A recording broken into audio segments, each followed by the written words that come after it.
Most people don't lack confidence, they lack permission, especially from themselves. And the truth is, self advocacy isn't about being loud or being difficult at all. It's about being honest. Honest about what you need, what you're available for, and what you're no longer willing to tolerate. And today, we would be talking about self advocacy in real life.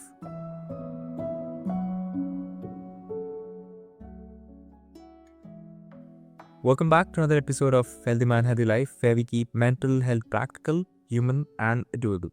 I'm Sayan, as some of you would know, and today my guest is Tiffanie Janowitz.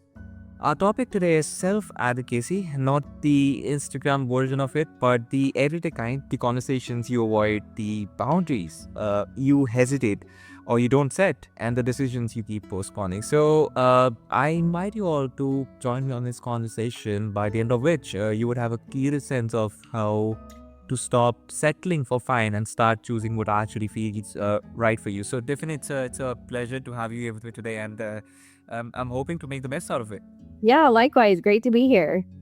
Thank you so much, Tiffany. So before we kind of get into what kind of micro practices, we'll be talking later into this episode. That's the starting point for setting those boundaries for yourself.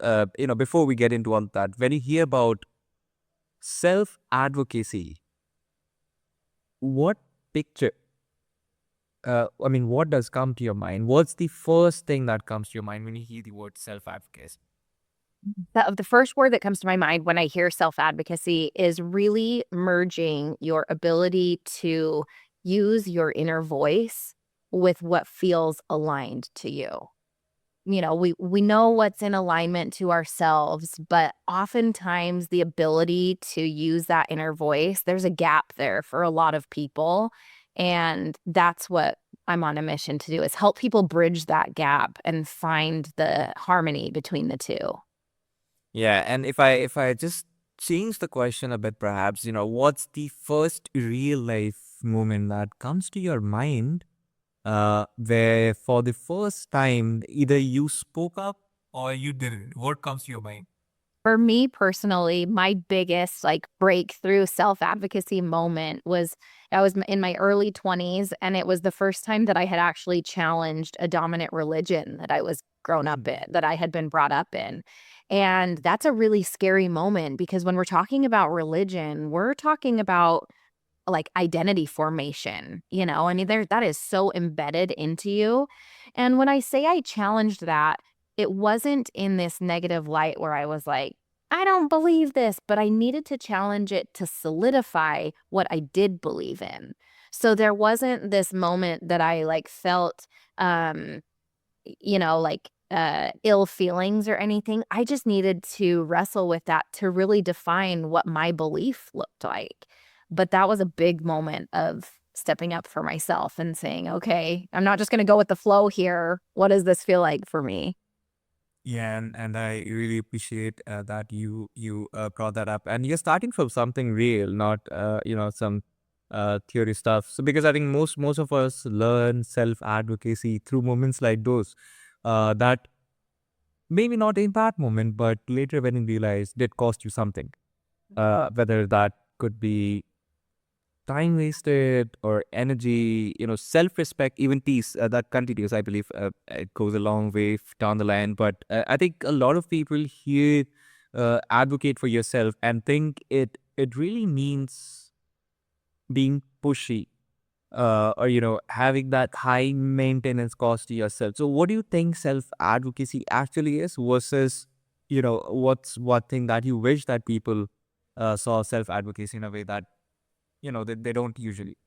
Yeah, I love that you brought up, when people hear self-advocacy or using your voice, the other the other descriptions that usually follow along with that is like being loud or being pushy and everything, when in actuality, and what I have found to be really true for myself, is I feel the most peaceful when I'm actually using my voice, and I feel the most respected, both to myself and to the person on the other end of where, whatever is at hand, whatever the conversation is that's happening or the moment or whatever it is.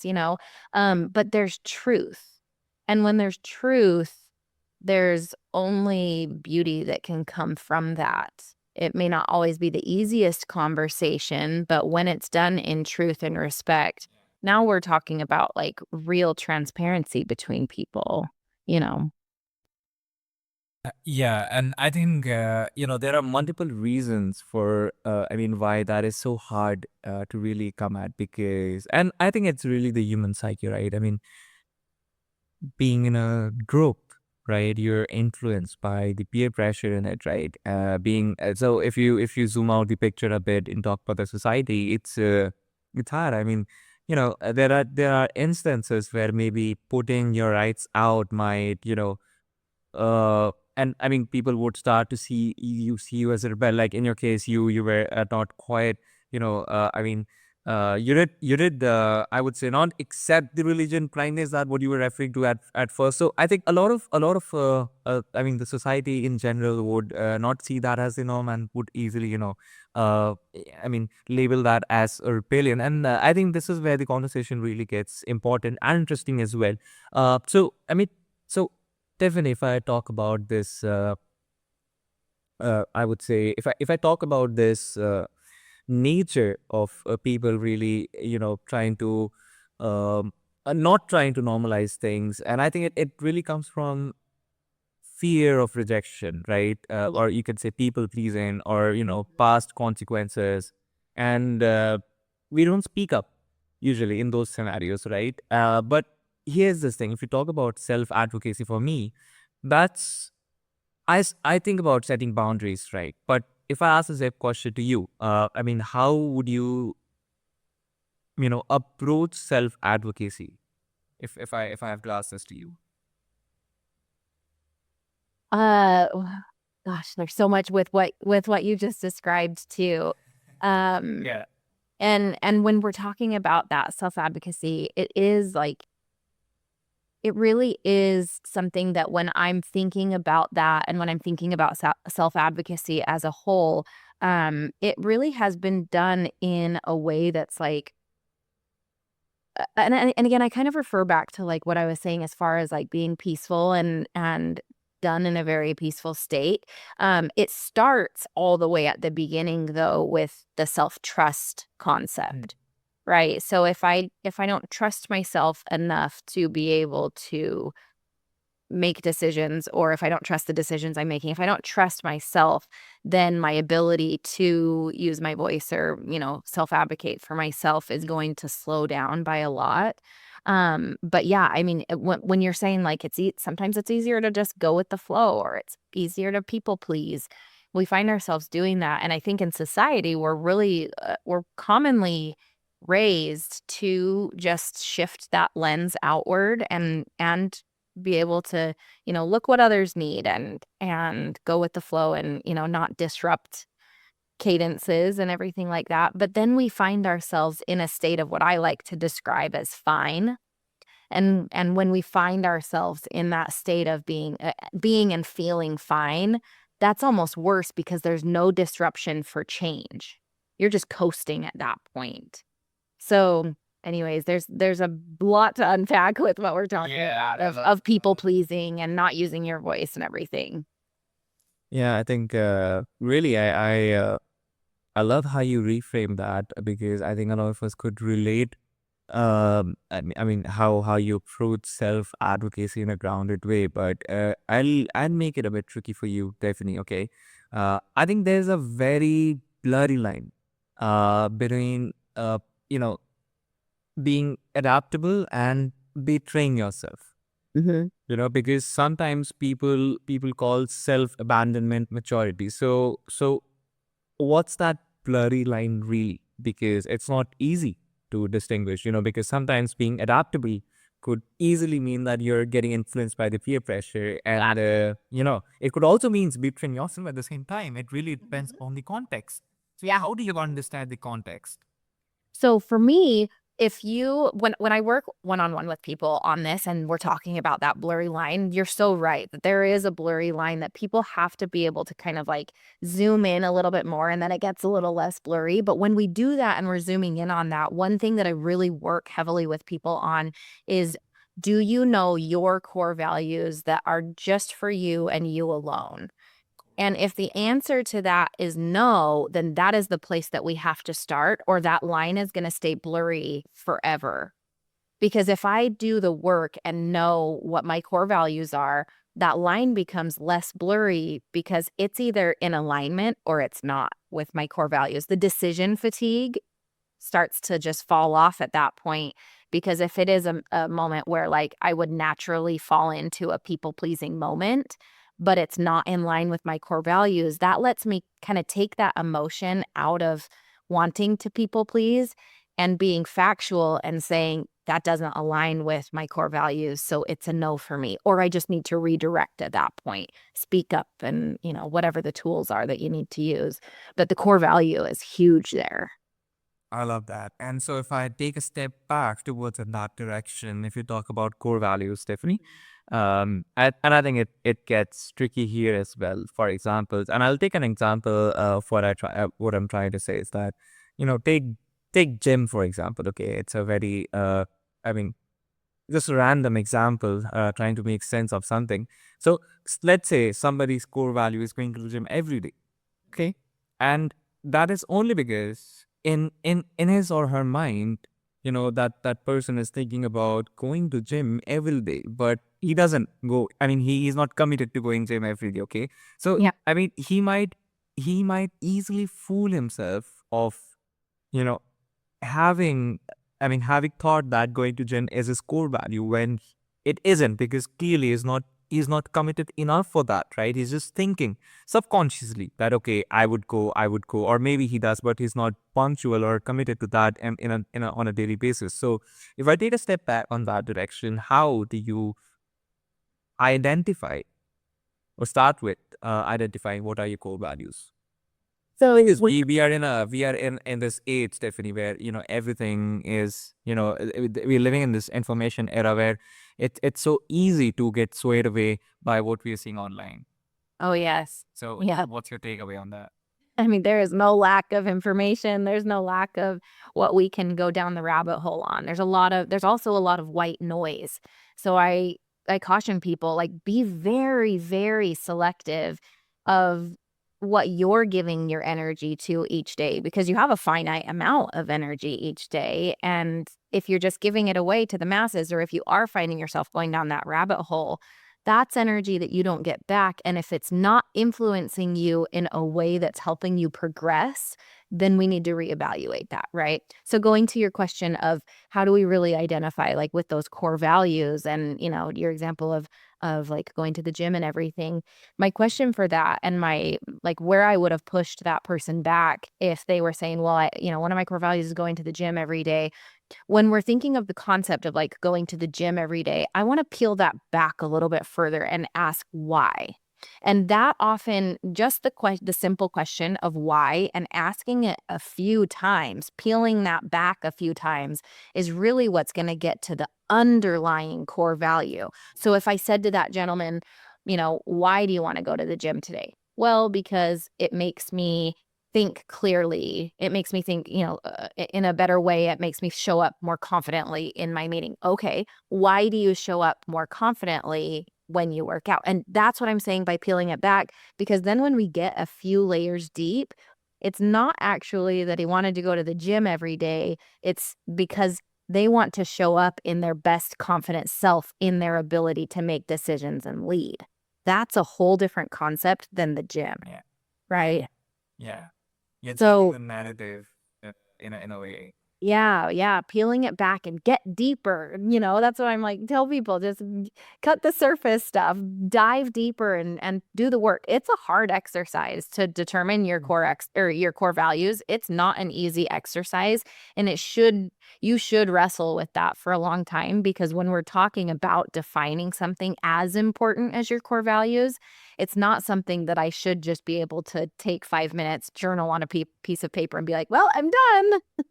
Yeah. So, But once it's done, it does indeed lay the foundation for yes. much the rest of your life, and that's how, I mean, that just proves how important it really is, and why it shouldn't be trying. I mean, you should not try to do it in 5 minutes either. Not that you can, but you shouldn't. Yeah. Right? And I love that because what you're also suggesting is that you're taking away self advocacy from the motivational category, and you're pushing it into the practical category. That again starts with self awareness. So when you talk about self advocacy, I think the missing piece here is self awareness, really, right? That gets the ball moving. So, Tiffany, what do you say to someone who finally advocates for themselves, and the other person reacts poorly? Maybe guilt trips them, or withdraws or labels them difficult. How do you not collapse back into the old patterns when the person in front of you is not reacting to that in a positive way?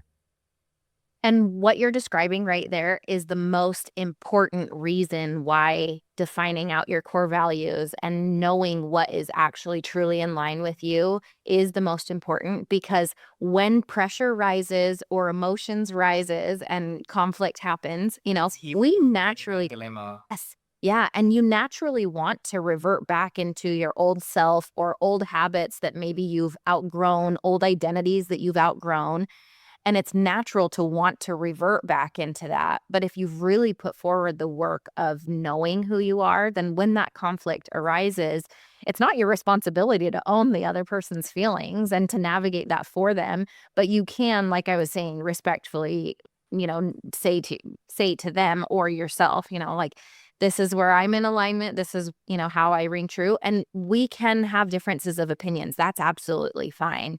But if you're swaying your opinion to cater to the other person, well, now we need to go back and really redefine, like, why are we putting this work in, and what does that look like for you? Where did we go wrong on some infrastructure that we've built to not be able to support you in a moment of pressure? Yeah, I mean, that's a difficult thing, and an interesting thing, because uh, opinion is like being adaptable, right? You should, I mean, it's important to know, and it should fundamentally be part of the core value that I mean, everybody has got their own opinions, and not to let it conflict with their own core values. So I think that should be I mean, a definite core value in itself. But I mean, to understand that, I think.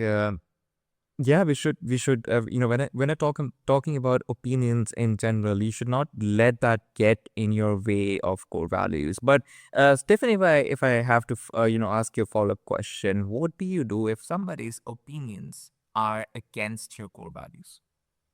So I think that that's where it's really important to, first of all, know the situation that's at hand, right? If you're having someone vocalize an opinion that simply is different than your core value, understanding, who is this person? Is it someone of significance? And if it's someone that's of significance, that's really in your life and they're not going anywhere and you're having a big conflict, well, then we're talking about a whole different layer of conflict resolution. And are we navigating that respectfully? I have plenty of people in my life that we have differing views and opinions and even values. But how we go about interacting with one another and learning from one another is in a respectful nature, and I will have those conversations all day long, every day. I think that that's how we grow as human beings. If we're not having those conversations that are challenging us, then our viewpoint isn't going to get broadened, or we're not going to be able to understand someone's point of view. However, if it's being approached where we're having a differing opinion and it's going against my core values or something like that, but it's also being done in a disrespectful undertone, or like, the approach is coming out of it out of like a disingenuine approach, that's not a conversation that I'm going to entertain, and I will politely shut it down. It's not something that we have to blow up, or I'm never going to talk to you again, but we can politely bow out of those conversations, because what's the productivity in that? Exactly, and that's where again knowing yourself and knowing your core values come in. I mean, at the foundation of what we talked about.